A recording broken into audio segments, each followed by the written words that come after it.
گناہوں سے مجھ کو بچایا الہی، بری عادتیں بھی چھڑایا الہی، بری عادتیں بھی چھڑایا حضرت علامہ یافعی شافعی رحمت اللہ علیہ اپنی مشہور کتاب روض الریاحین میں یہ واقعہ نقل کرتے ہیں کہ ایک بزرگ فرماتے ہیں کہ میں ایک مرتبہ کعبہ مشرفہ کا طواف کر رہا تھا کہ یک بارگی میری نظر ایک خاتون پر پڑی. اس نے اپنے کندھے پر ایک چھوٹا سا بچہ اٹھایا ہوا تھا اور اس طرح وہ ذوق و مستی میں ڈوبی ہوئی آواز میں کہے جا رہی تھی، اے کریم اے کریم، میرا گزرا ہوا زمانہ بھی کیا خوب ہے. اس طرح کی وہ آوازیں نکال رہی تھی. وہ بزرگ جو تھے بڑے متعجب ہوئے اور اس سے دریافت کیا کہ محترمہ تیرے گزرے ہوئے زمانے کی کیا کیفیت ہے اور یہ جو مناجات کر رہی ہے اس سے تیری کیا مراد ہے. تو وہ عورت کہنے لگی، علی جاں میرا واقعہ بڑا ہی عجیب و غریب ہے. دراصل ہوا یوں کہ میں ایک تجارتی قافلے کے ساتھ ایک بحری جہاز میں سوار سفر کر رہی تھی. سمندر میں طغیانی آئی، طوفانی ہوائیں چلنے لگی اور ایک زوردار تھپیڑا آیا اور ہمارا جہاز الٹ گیا. جہاز کے پرخچے اڑ گئے اور جتنے لوگ اس میں سوار تھے سب کے سب ڈوب گئے، مگر میرے ہاتھ ایک بہتا ہوا تختہ آ گیا، میں اس پر سوار ہو گئی اور یہی میرا چھوٹا بچہ بھی میرے ساتھ چمٹا ہوا تھا. ایک اور تختے پر نظر پڑی تو اس تختے پر بھی ایک کالا حبشی تھا. ہم تینوں اس جہاز سے بچے تھے، باقی سب ڈوب گئے. ہمارے تختوں کو پانی ہچکولے دے رہا تھا، کبھی ادھر پھینک دیتا کبھی ادھر پھینک دیتا. رات کی سیاہی پھیل چکی تھی، ہر طرف اندھیرا تھا. ہم لہروں کے رحم و کرم پر تھے، اسی طرح بہتے چلے جا رہے تھے. بالآخر رات کا سینہ چاک ہوا، چاندنا ہوا. جب اجالا ہر طرف پھیل گیا تو کیا دیکھتی ہوں کہ اس حبشی کا تختہ میرے قریب آ چکا ہے. دیکھتے ہی دیکھتے اس حبشی نے میرے تختے پر چھلانگ لگا دی اور کود کر وہ آ گیا. شہوت کا بھوت اس پر مسلط تھا، مجھ سے خواہش کا اظہار کرنے لگا. میں ڈر گئی. میں نے اس کو بھی خوف دلایا کہ بھائی تجھے کیا ہو گیا ہے، تو نے ابھی نہیں دیکھا کہ پورا جہاز طوفان کے ایک ہی تھپیڑے کی زد میں آ کر تہس نہس ہو کر رہ گیا. میرے بھائی یہ تو اللہ سے ڈرنے کا وقت ہے. جہاں ہماری بندگی اور عبادت بھی ہمیں طوفان سے نہیں نکال رہی تو وہاں اگر ہم گناہ کریں گے تو پتہ نہیں کیا قہر و غضب نازل ہوگا. لیکن وہ شخص جو تھا وہ شہوت میں اندھا ہو چکا تھا، اس پر شیطان مسلط تھا. اس نے کہا کچھ بھی ہو جائے میں اپنی خواہش پوری کر کے رہوں گا. جب میں نے دیکھا کہ اب بچاؤ کی کوئی صورت نہیں ہے، میں نے اپنے منع کو چپکے سے چٹکی بھر دی. تو جب اس کو چٹکی بھری تو وہ ایک دم چونک کر جاگ پڑا اور ہوا کرنے لگا، زور زور سے رونے لگا. تو میں نے اس بچے سے کہا کہ اچھا ٹھہر جا، میں ذرا اس کو سلا دوں. یوں کر کے میں اس کو سلانے کے بہانے کچھ مطلب یعنی کہ وقفہ چاہتی تھی کہ شاید کوئی مطلب صورت نکل آئے خلاصی کی. تو میں اس کو تھپکی دے کر سلانے بھی لگی اور ساتھ ساتھ میں اللہ کے حضور مناجات کرنے لگی. لیکن اس حبشی کو اس بچے کی مداخلت پسند نہیں آئی. اس حبشی نے زبردستی میرے بچے کو میرے پہلو سے جدا کیا اور اٹھا کر اسے سمندر میں پھینک دیا. میرا دل ٹکڑے ٹکڑے ہو گیا اور میں بڑی عاجزی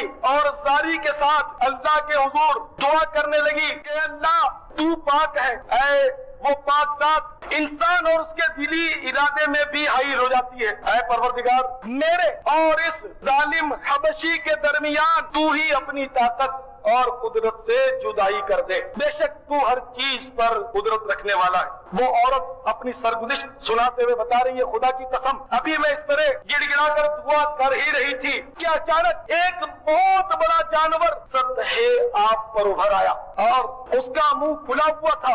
آتے ہی اس جانور نے اس حبشی کو لقمہ بنا لیا اور سمندر میں غوطہ لگا دیا.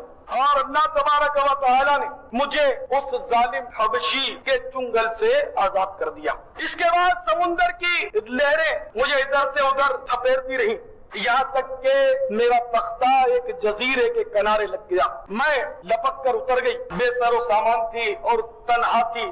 मेरा बच्चा भी मुझसे छीन लिया गया था। हर तरफ याद और बेमायगी का आलम था। 4 दिन इसी जजीरे पर मैं भटकती रही और घास वगैरह खाकर मैंने गुजारा किया कि 5वें दिन उम्मीद की किरण फूटती नजर आई।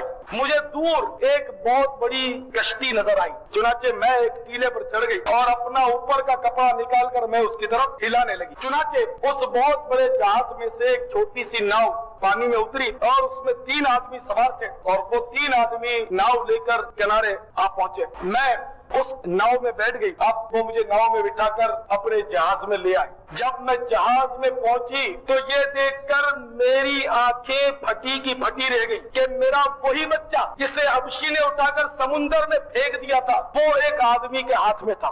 मैंने जब अपने जाने अजीज मुन्ने को किसी के हाथ में देखा तो मेरी ममता जोश पर आई और ममता की मारी मैं अपने बच्चे पर औंधी हो गई। उसको चूमने चाटने लगी, सीने से खींचने लगी। वो लोग ये मंजर देखते रहे। फिर मैंने कहा कि अक्खा ये मेरा बच्चा है, ये तो मेरा जिगर पारा है। कश्ती वाले कहने लगे माई तेरा दिमाग तो खराब नहीं हो गया, ये बच्चा तेरा कहाँ से हो गया? तो मैंने कहा कि ना मैं पागल हूँ ना मेरी अक्ल बहर मार गई है, मेरा वाकया बड़ा अजीब व गरीब और हैरतनाक है। फिर मैंने अपनी सरगुज़िश्त इन लोगों को सुनाई। जब उन्होंने मेरा वाकया सुना तो सब सुभान अल्लाह कहने लगे और उन्होंने सर झुका लिया और मुझे बताया कि वाकई तेरा वाकया हैरत अंगेज है। अब हम भी तुझे अपना वाकया सुनाते हैं जिससे तुझे भी ताज्जुब होगा। वो वाकया ये है कि हम अपने इसी जहाज में रंग रलियों में मसरूफ थे और हमारी कश्ती, हमारा जहाज आगे बढ़ता जा रहा था। हवा बिल्कुल मुआफिक थी मगर हमने देखा कि एक बड़ा अजीबो गरीब जानवर सतह आग पर उभरा। उसकी पीठ पर यही बच्चा सवार था। हम हक्का बक्का रह गए, हैरत से तक रहे थे कि हमने गैब से आवाज सुनी कि कश्ती वालों जल्दी से इस बच्चे को इस जानवर की पुष्ट से उठा लो। अगर तुमने इस बच्चे को नहीं उठाया तो अनकरीब तुम्हारे जहाज को डुबो दिया जाएगा। चुनाचे हमने बढ़कर इस बच्चे को उसकी पुष्ट से उठा लिया और फिर वो जानवर समुद्र में गोता लगाकर गायब हो गया। वाकई ऐ बहन तेरी दास्तान बड़ी अजीब है और ये बच्चा भी यकीनन तेरा ही है और हम अल्लाह की किबरियाई और अजमत के आगे सर झुकाते हैं। और ऐ बहन तुझे गवाह रखते हैं कि हम आज तक तो रंगरलियां मनाते थे, ऐश कोशियों में मसरूफ रहते थे। आज से तुझसे वादा करते हैं, तेरे आगे तौबा करते हैं कि अल्लाह ताला हमें कभी गुनाह करता नहीं देखेगा। इस तरह अल्लाह की कुदरत का करिश्मा देखकर वो कश्ती वाले जो थे गायब हो गए। इस वाक़े में इबरत ही इबरत है और इसकी हर हर सतर इबरत के गौहर लुटा रही है। एक तो इस वाक़े से हमें ये पता चला कि अल्लाह ताला हर शय पर कादिर है और वो जो चाहता है वो करता है। उसके कुदरत के कारखाने में कोई दम नहीं मार सकता, दखल अंदाज नहीं हो सकता। देखिए पूरा जहाज डूब गया और ये औरत छोटे बच्चे समेत बच गई और एक हबशी भी बच गया। उसको अल्लाह ताला ने इम्तिहान में डाला मगर वो बदनसीब अपने इम्तिहान में फेल हो गया। शैतान ने उस पर हाथ मारा और वो इतनी मुसीबतें आने के बावजूद भूल गया, अल्लाह ताला से गाफिल हो गया और उसकी जो कुछ उसे सजा मिली वो भी आपके सामने है कि उसको एक जानवर ने आकर निगल दिया। उसने एक बच्चे का कत्ल भी किया, अपने तौर पर के बच्चे को उसने दरिया में फेंक दिया और अल्लाह ताला ने उस बच्चे को भी अपनी रहमत कामिला से बचा लिया। और कैसे अजीबो गरीब तरीके पर बचा। खैर ये तो वाकया है लेकिन अल्लाह की कुदरत से ये बईद नहीं, क्योंकि आपके सामने सैयदना यूनुस वाला नबीना अलैहिस्सलाम का वाकया मौजूद है।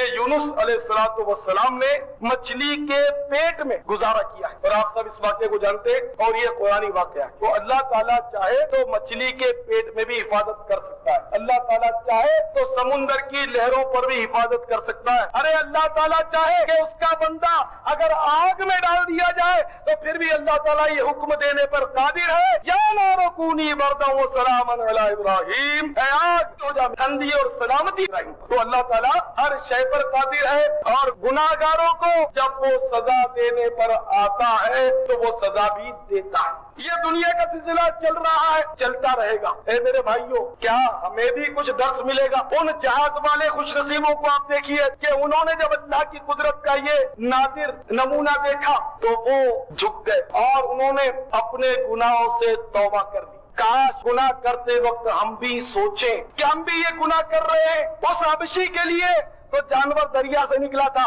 कहीं ऐसा ना हो कि हम पर आसमान से कोई बला नाजिल हो जाए। ये भी तो होता है, आसमान से भी तो बला नाजिल होती है, जमीन से चलकर भी तो मुसीबत आ जाती है। आए दिन इस किस्म की खबरें जरूर होती है कि दो मिलकर गुनाह कर रहे थे, तीसरा आ गया, भाई आ गया, शोहर आ गया, बाप आ गया, बेटा आ गया, और इन दोनों को कुल्हाड़ियों से काट कर फेंक दिया। ये अखबार का रोज पढ़ता। इसी तरह इस डाकू को मार दिया, उस डाकू को मार दिया, डाका मारते हुए मार दिया, भागते हुए मार दिया, इसने इतने कत्ल किए थे, इतने इतने इल्जाम थे, और वो मतलब मारा गया, फायरिंग हुई आमने सामने, पुलिस की इसकी, मारा गया। तो ये इतने लोग रोजाना लोकमय अचल बनते हैं, गुनाह करते करते मौत का शिकार होते हैं। क्या हमें भी इबरत हासिल हुई? डाका हम नहीं मारते, आप कहेंगे, दो मिलकर जो गुनाह करते हैं वो चलो हम नहीं करते, लेकिन इनके अलावा और भी तो बहुत सारे गुनाह हैं जिन्हें हम कर गुजरते हैं। गुनाह छोटा हो या बड़ा हो, सगीरा हो या कबीरा हो, वल्लाह वो गुनाह।